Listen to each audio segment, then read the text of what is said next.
Hello दोस्तों, कैसे हो आप सभी। उम्मीद करते हैं आप सभी अच्छे होंगे।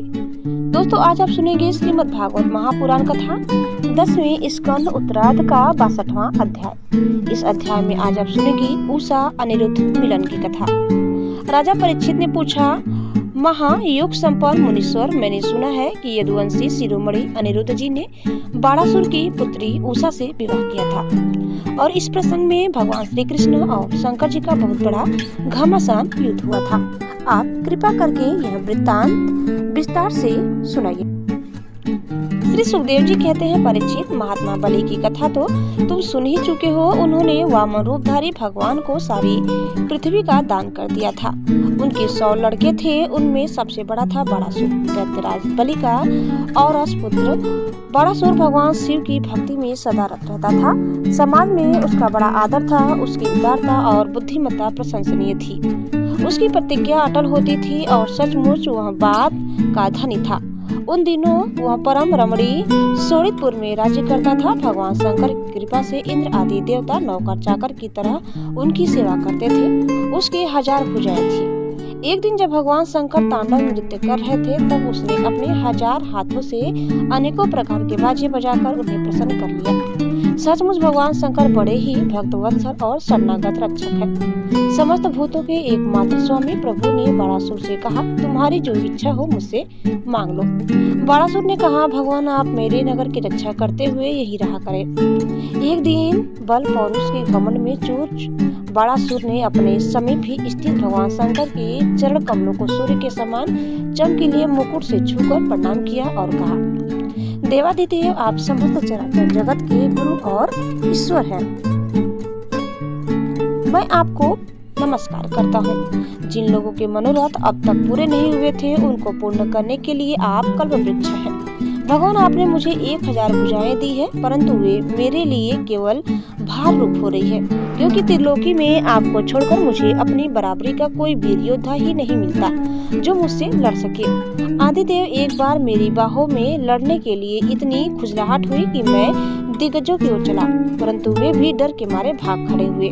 उस समय मार्ग में अपनी बाहों की चोट से मैंने बहुत से पहाड़ों को तोड़ फोड़ डाला था।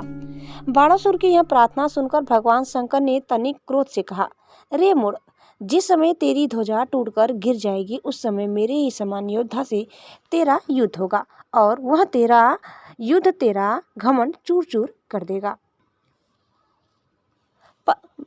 परीक्षित, बाणासुर की इतनी बुद्धि बिगड़ गई थी कि भगवान शंकर की बात सुनकर उसे बड़ा हर्ष हुआ और वह अपने घर लौट गया। अब वह मूर्ख भगवान शंकर के आदेश अनुसार उस युद्ध की प्रतीक्षा करने लगा, जिसमें उसके बलबीर का नाश होने वाला था। परीक्षित, बाणासुर की एक कन्या थी जिसका नाम था उषा। अभी वह कुमारी ही थी कि एक दिन स्वप्न में उसने देखा कि परम सुंदर अनिरुद्ध जी के साथ मेरा समागम हो रहा है।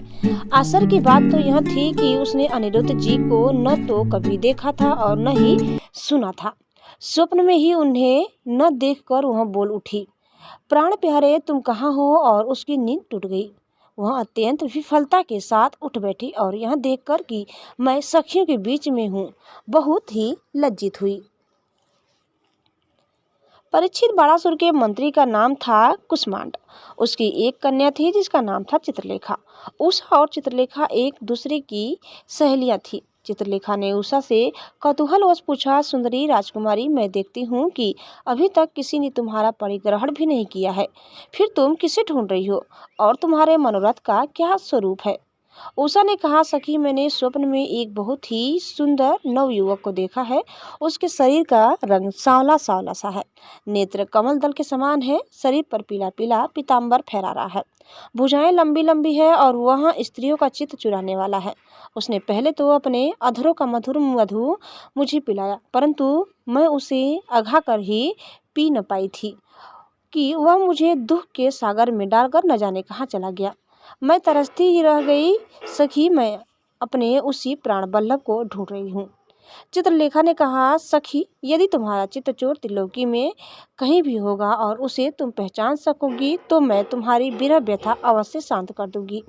मैं चित्र बनाती हूँ, तुम अपने चित्तचोर प्राण बल्लभ को पहचान कर बतला दो, फिर वह चाहे कहीं भी होगा, मैं उसे तुम्हारे पास ले आऊंगी। यूं कहकर चित्रलेखा ने बात की बात में बहुत से देवता, गंधर्व, सिद्ध, चारण, पन्नग, दैत्य, विद्याधर, यक्ष और मनुष्यों के चित्र बना दिए। मनुष्य में उसने वृष्णिवंशी वसुदेव जी के पिता सूर, स्वयं वसुदेव जी, बलराम जी और भगवान श्री कृष्ण आदि के चित्र बनाए। प्रद्युम्न का चित्र देखते ही उषा लज्जित हो गई। परीक्षित जब उसने अनिरुद्ध का चित्र देखा तब तो लज्जा के मारे उसका सिर नीचा हो गया। फिर मंद मंद मुस्कुराते हुए उसने कहा, मेरा यह प्राण वल्लभ यही है, यही है। परिचित चित्रलेखा योगिनी थी, वह जान गई कि ये भगवान श्री कृष्ण के पौत्र है। अब वह आकाश मार्ग से रात्रि में ही भगवान श्री कृष्ण के द्वारा सुरक्षित द्वारकापुरी में पहुंची। वहां अनिरुद्ध जी बहुत ही सुंदर पलंग पर सो रहे थे। चित्रलेखा योग सिद्धि के प्रभाव से उन्हें उठाकर शोणितपुर ले आई और अपनी सखी उषा को उसके प्रियतम का दर्शन करा दिया। अपने परम सुंदर प्राण वल्लभ को पाकर आनंद की अधिकता से उसका मुख कमल प्रफुल्लित हो उठा और वह अनिरुद्ध जी के साथ अपने महल में विहार करने लगी। परीक्षित उसका अंतःपुर इतना सुरक्षित था कि उसकी ओर कोई पुरुष झांक तक नहीं सकता था। उषा का प्रेम दिन दूना रात चौगुना बढ़ता जा रहा था।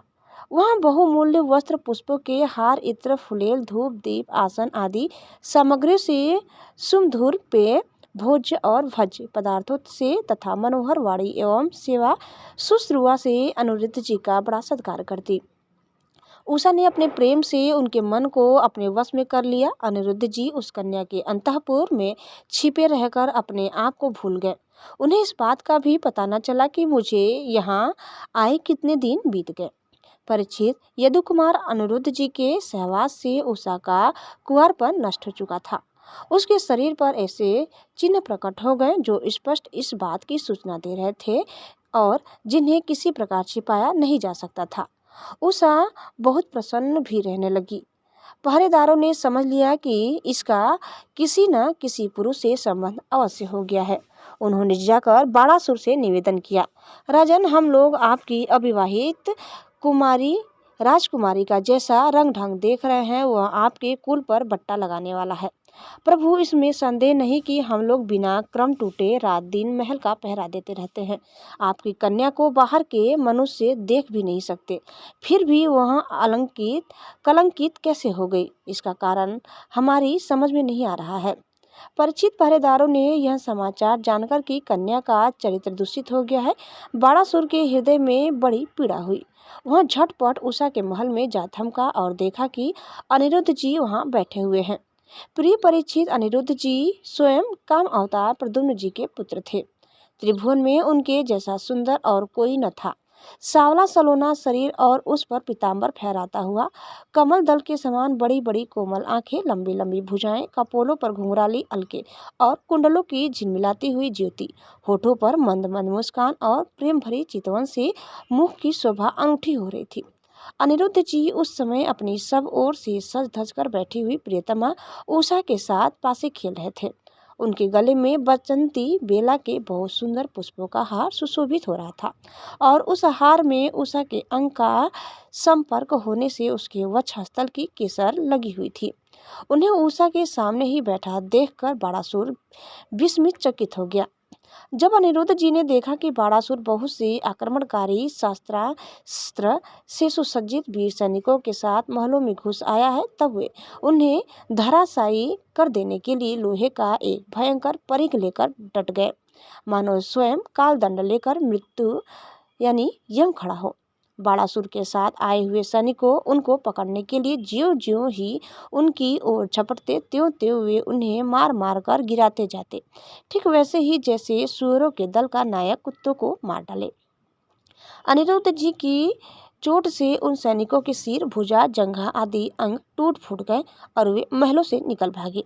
जब बलि बाणासुर ने देखा कि यह तो मेरी सारी सेना का संहार कर रहा है, तब वह क्रोध से तिलमिला उठा और उसने नागपाश से उन्हें बांध लिया। उषा ने जब सुना कि उसके प्रियतम को बांध लिया गया है, तब वह अत्यंत शोक और विषाद से विफल हो गई। उसके नेत्रों से आंसू की धारा बहने लगी, वह रोने लगी। तो दोस्तों, इस प्रकार कथा यही समाप्त करते हैं। आगे की कथा सुनने के लिए आप कल का यानी दूसरा वीडियो जरूर सुनिए।